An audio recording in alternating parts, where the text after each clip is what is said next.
వరద ప్రభావిత ప్రాంతాల్లోని వాళ్ళ మానసిక పరిస్థితి ఇప్పుడు ఎట్లా ఉందంటే, రేపేంటి, కోల్పోయిన మళ్ళీ ఎప్పుడు కొనుక్కోగలం, ఎప్పటికి సమకూర్చుకోగలం,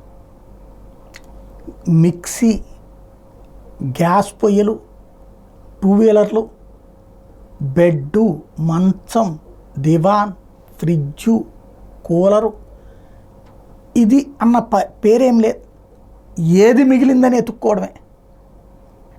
మరొక వైపున ఇంటి నిండా చేరుకున్న బురద, ఇళ్ల చుట్టూ నీచు కంపు కొడుతోందా నాచు కంపు కొడుతోంది అనాలో తెలియదు. అదొక విచిత్రమైనటువంటి దుర్గంధం. అదే సందర్భంలో ఇళ్లల్లోకి అడుగు పెట్టాలంటే భయం, పాములు, పురుగులు, దారుణమైనటువంటి పరిస్థితి. క్రమంగా ప్రజలు ఆటిటి మధ్యలోనే మళ్ళీ నివాసం తప్పదు, బ్రతుకు తప్పదు, బ్రతుకు పోరాటం తప్పదు.